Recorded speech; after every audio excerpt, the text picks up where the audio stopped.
Yes, I talked to a few of the hardware stores today, and they said that they are definitely starting to run low. But if you do get your hands on one, you do need to use them safely. One of the best things you can do is put them about 10 to 15 feet away from your house, really in a ventilated area. The worst thing that you could do in this situation is put them inside your house or inside your garage. That could lead to carbon monoxide poisoning, so you definitely don't want to do that.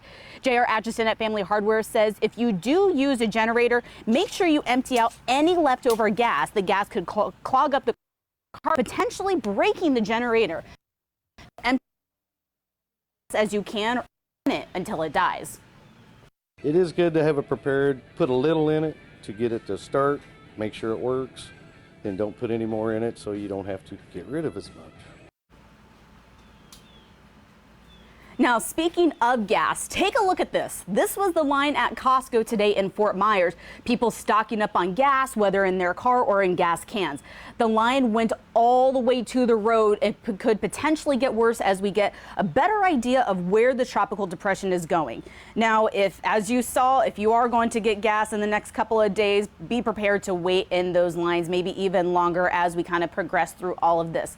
Now, there's a lot more you can do than besides preparing your home on the inside. Prepare for your home on the outside. What I mean by that is hurricane shutters. Now, I did talk to a general manager at a local company today, and he has what you need to know as we prepare for this tropical depression potentially heading our way. I'll have that story coming up for you at 6.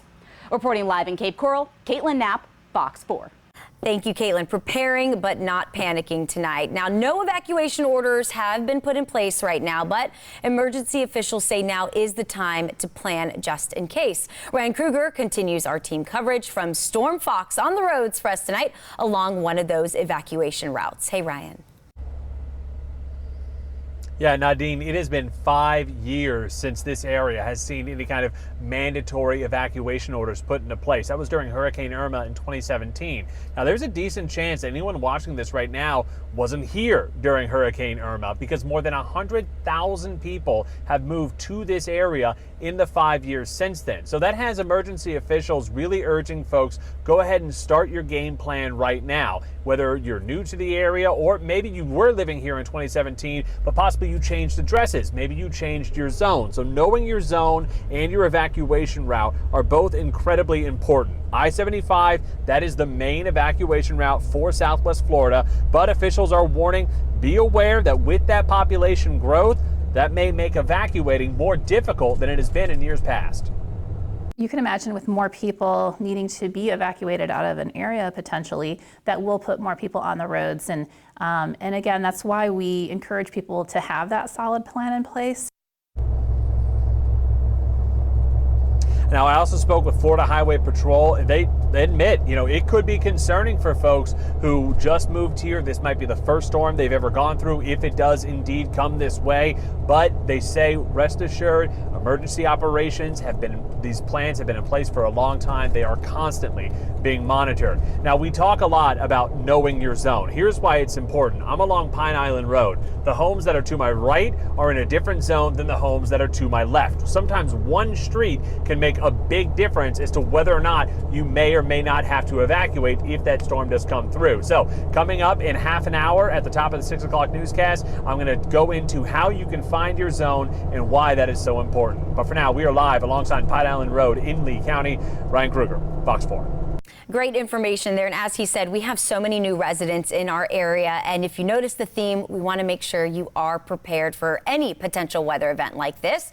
So you may need to survive a few days on your own. So if you haven't already put together a basic disaster supply kit, here are some top items that FEMA suggests you need to have in there. Water, 1 gallon a day per person for several days. Food, at least for several days worth of non-perishables. Battery-powered radio in order to hear the latest weather alerts. A flashlight, whistle, and extra batteries, and a first aid kit. Those are the basics there. The American Red Cross across South Florida is also preparing for what next week could also bring and they're urging Floridians to do the same. The Red Cross says their teams are coordinating response plans, mobilizing volunteers, and they're preparing their own supplies to be ready to provide aid as needed.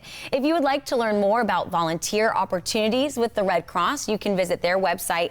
It's listed on our website at fox4now.com. And that's where we're also going to be monitoring this storm for you day in and day at night.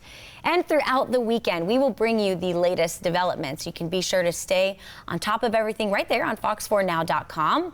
And be sure to download our mobile app as well. There, we will actually send you push alerts with the absolute latest information with this ever-changing storm. Hey, Katie. And we are looking at just a beautiful picture here from the Pink Shell Tower camera. Fort Myers Beach looks beautiful. It's hard to believe that we're watching a system in the Caribbean that could bring us unfortunate weather next week. We'll dive deeper into that coming up next. Marijuana use will remain banned in competition at sporting events. The newsfeed starts with the World Anti-Doping Agency today resisting calls to change its status on the list of prohibited substances. Athletes who test positive for THC, the psychoactive ingredient in cannabis, will be banned for at least a month. 4.4 million Americans have received their updated COVID booster shot. The CDC posted the count this week after President Biden's recent remark that the pandemic is over.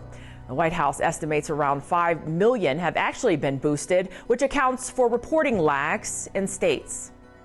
A number of military service members are struggling with housing shortages and living expenses as they move from base to base. The Pentagon is now rolling out a number of new programs to help with that, and that includes an increase in temporary lodging expenses, price cuts at base commissaries, and expanding child care. As the child care worker shortage continues, one program is tapping into a new pipeline for early childhood educators. As refugees and immigrants come into our economy, we want them to enter the jobs. And 27,000 teachers we're missing. What a great match. How that matchup is happening and the benefits they're seeing from it beyond just getting more educators. Well, there is a fun and free event to add to your calendar this weekend. Fort Myers is actually hosting the Diverse City event downtown. This will take place at the new Calusa Sound Convention Center and Amphitheater. It runs from 1 o'clock to 9 o'clock tomorrow and will bring together a variety of local and international artists, vendors, food trucks, and more, hence Diverse City. Me and Fox 4 anchor Shari Armstrong will also be there, and like I said, this event is free to attend. Also, a local brewery is releasing a limited edition beer to support the employees of the Island Cow on Sanibel Island. Nearly 50 employees have been out of work there for about 6 weeks following a fire at that iconic restaurant there. Now, this is actually video showing the damage of the restaurant after that fire last month. Now, to help, Fort Myers Brewing Company is releasing a limited edition Moo Crew brew to support the Island Cow employees. The beer will be available starting tomorrow at a special event that runs from noon until 11 at the Fort Myers Brewing Company. All proceeds from the limited edition craft beer are available in 6-packs for $12, and they will go directly to benefit the restaurant employees. Michelle? Our smart devices hold a lot of information. We have answers to almost anything right at our fingertips. You might not think of that needing to be stored somewhere, but tech companies are installing data centers all around the world. The problem here in the U.S. is that many are in drought-prone areas like Texas and California. Mid-sized data centers use about 300,000 gallons of water a day to keep facilities cool and computers from overheating.